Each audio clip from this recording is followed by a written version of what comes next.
Welcome back. কেমন আছো তোমরা? বরাবরের মতো আরেকটি জীবনের গল্প নিয়ে তোমাদের মাঝে হাজির হয়েছি। যারা এখনও আমাদের চ্যানেলটি সাবস্ক্রাইব করেননি, প্লিজ সাবস্ক্রাইব করে ফেলুন। যেভাবে লিখেছেন সেভাবেই শোনাচ্ছি। আসসালামু আলাইকুম। আমি বিবাহিত। আমার বিয়ে হয়েছে ৪ বছর ৮ মাস। ২০২০ সালে আমি আমার প্রিয় মানুষটাকে পেয়েছি। আমাদের বিয়ে হয়েছিল পারিবারিকভাবে আমার এক বান্ধবীর মাধ্যমে। সে তার নিকটটিও এক ভাইয়ের জন্য আমার ফ্যামিলিতে বলেছিল। আমার ফ্যামিলি তাকে দেখে তার ব্যাপারে খোঁজখবর নিয়ে দেখে সে যথেষ্ট ভদ্র এবং শিক্ষিত। তারাও খোঁজ নিয়েছে আমার ব্যাপারে। পরে সেখানে বিয়ে হয়। আর একটা কথা বলে রাখা ভালো, আমি অনেক কম কথা বলি আর সেও। তো সে তার ফ্যামিলি নিয়ে দেখতে আসার দিনই আমাকে আংটি পরায়। সে আমাকে মেসেজ দেয় আমার ফেসবুক আইডি নিয়ে। ১ সপ্তাহের মধ্যে আমাদের বিয়ে হয়ে যায়। বিয়ের পরে তার সাথে আমি খুবই কম কথা বলতাম। এই নিয়ে সে আমার আম্মুকে বলে দেয়। পরে আম্মু আমাকে বোঝায়। আসলে সে ভেবেছে আমি অন্য কাউকে পছন্দ করি, এই জন্য আমি তার সাথে কথা কম বলি। সত্যি বলতে সে আমাকে অনেক কেয়ার করতো, অনেক ভালোবাসতো।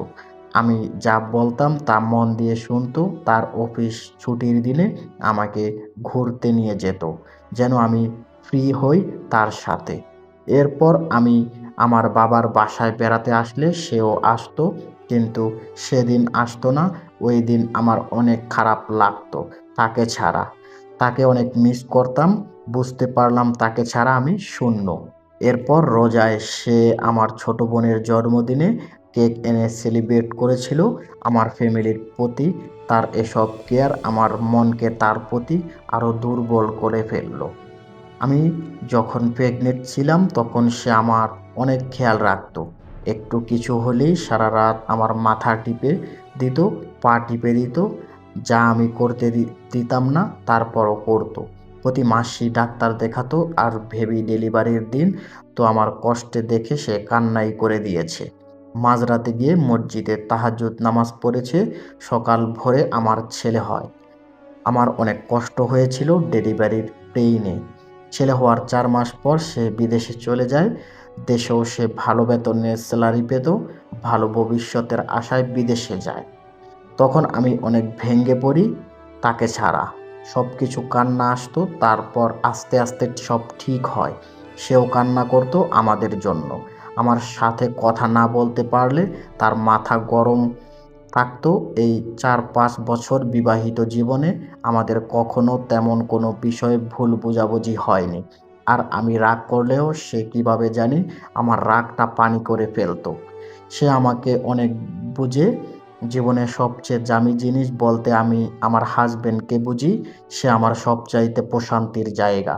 তাকে পেলে আমার কোনো কষ্টই মনে হয় না। আলহামদুলিল্লাহ এখনও আমরা অনেক সুখে আছি। বলতে গেলে শ্বশুরবাড়িতে আমি যদি কাউকে আমার করে পাই সে আমার হাসব্যান্ড। কখনো এসব কথা কারো সাথে শেয়ার করিনি। এই প্রথম এইখানে শেয়ার করলাম। আর আমাদের জন্য দোয়া করবেন যেন আমরা একসাথে সারা জীবন সুখে থাকতে পারি। নাম প্রকাশে অনিচ্ছুক। এই বলে ওনার ঘটনাটি শেষ করলেন। ঘটনা পাঠাতে চাইলে, জীবন গল্প পাঠাতে চাইলে কমেন্ট সেকশনে জানাবেন। দেখা হবে পরবর্তী কোনো জীবনের গল্প নিয়ে। সবাই ভালো থাকবেন, নিজের খেয়াল রাখবেন।